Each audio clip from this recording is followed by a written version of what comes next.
Pernahkah kamu merasa bahwa alam tidak benar-benar menginginkan kehadiranmu? Bahwa di balik rimbunnya dedaunan yang tampak tenang, ada sepasang mata yang sudah mengincarmu sejak kamu menapakkan kaki di tanahnya? Rina, seorang mahasiswi berusia 20 tahun, tidak pernah percaya pada tahayul semacam itu. Baginya, kepulangannya ke desa sang nenek di pinggiran Sungai Brantas hanyalah sebuah pelarian singkat dari penatnya skripsi. Namun, desa itu punya aturan yang tidak tertulis dalam buku manapun. Jangan pernah menoleh jika mendengar suara gebyur di sungai saat maghrib tiba. Di tepi sungai itu berdiri sebuah pohon preh raksasa. Akarnya melilit kuat ke dalam air, tampak seperti urat-urat nadi bumi yang menonjol. Penduduk setempat menyebutnya pohon penjaga. Konon, pohon itu tidak hanya menyerap air, tapi juga nyawa bagi mereka yang berani mengusik ketenangannya.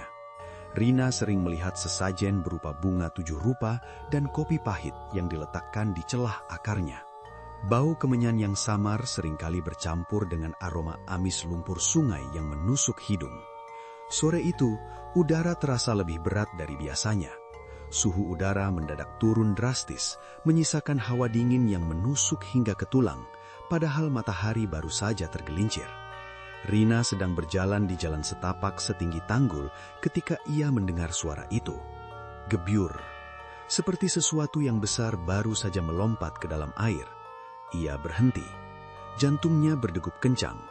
Ia teringat pesan warga, tapi rasa ingin tahunya jauh lebih besar. Rina menoleh ke arah sungai. Di sana, di bawah bayang-bayang pohon preh yang menjulang, ia melihat permukaan air yang beriak hebat. Anehnya, tidak ada siapa-siapa. Hanya ada akar-akar gantung yang bergoyang pelan, padahal tidak ada angin sore itu. "Siapa di sana?" tanya Rina pelan. Suaranya gemetar, tertelan oleh sunyinya senja. Tidak ada jawaban. Namun, hidungnya menangkap aroma melati yang sangat kuat, begitu manis hingga membuatnya mual. Tiba-tiba, ia merasakan sesuatu yang dingin menyentuh pergelangan kakinya. Saat ia melihat ke bawah, sebuah akar kecil tampak melilit sandalnya. Dengan panik, ia menyentakkan kakinya dan berlari pulang. Malamnya, Rina tidak bisa tidur. Kamarnya yang menghadap ke sungai terasa sangat lembab. Di telinganya, suara air sungai yang mengalir terdengar seperti bisikan ribuan mulut yang memanggil namanya. "Rina, kembalikan." Ia terbangun dengan keringat dingin. Di cermin riasnya, ia melihat sesuatu yang membuatnya menjerit tanpa suara. Ada bekas memar kebiruan berbentuk lilitan akar di pergelangan kakinya. Dan yang lebih mengerikan, di sudut matanya, ia melihat bayangan seorang wanita berambut panjang berdiri tepat di belakangnya, dengan kulit yang tampak pucat dan basah kuyup. Keesokan harinya, Rina mencoba mencari tahu.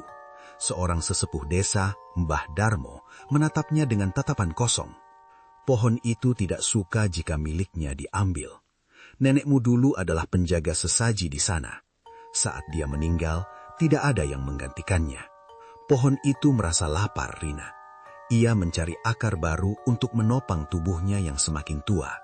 Data dari catatan lama desa menunjukkan bahwa setiap 20 tahun sekali selalu ada pemuda atau pemudi yang hilang di sekitar pohon tersebut. Tahun ini tepat 20 tahun sejak kejadian terakhir. Apakah kamu pikir itu hanya kebetulan? Rina mencoba melarikan diri dari desa itu sore itu juga. Namun saat ia melewati jembatan di atas sungai, motornya mendadak mati. Di bawahnya, pohon preh itu tampak lebih besar dari sebelumnya. Akar-akarnya seolah merayap naik ke atas tanggul. Dalam keremangan maghrib, Rina melihat sosok itu lagi. Bukan di belakangnya, tapi berdiri di atas air, tepat di bawah pohon. Sosok itu perlahan mendongak. Wajahnya hancur, tertutup lumut dan lumpur, tapi matanya sangat mirip dengan mata neneknya. Sosok itu menunjuk ke arah akar pohon yang mulai terbuka, menyingkap sebuah rongga gelap di dalamnya. "Rina, tempatmu di sini." Suara itu bukan berasal dari telinga, tapi langsung bergaung di dalam kepalanya. Rina mencoba berteriak, tapi tenggorokannya terasa penuh dengan air sungai yang asin. Ia melihat tangannya sendiri mulai berubah warna menjadi kecoklatan. Kulitnya mengeras seperti pepagan kayu. Ia tidak bisa menggerakkan kakinya. Saat ia menunduk, ia menyadari kakinya tidak lagi menapak tanah. Mereka telah berubah menjadi akar yang menghunjam dalam ke dalam lumpur sungai. Hingga hari ini, Rina tidak pernah ditemukan.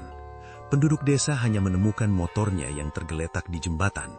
Namun, jika kamu berkunjung ke sana saat maghrib dan melihat ke arah pohon preh itu, kamu mungkin akan melihat satu dahan baru yang tumbuh dengan dedaunan yang paling hijau. Dan jika kamu cukup berani untuk mendekat, kamu akan mendengar suara tangisan seorang wanita muda yang memohon agar seseorang menggantikan posisinya. Jadi, jika suatu saat kamu berjalan di tepi sungai dan mencium bau melati yang menyengat, jangan pernah berhenti, karena mungkin saja pohon itu sedang memilih dahan barunya. Dan dahan itu bisa jadi adalah kamu. Ikuti terus cerita lainnya hanya di Mistik Nusa.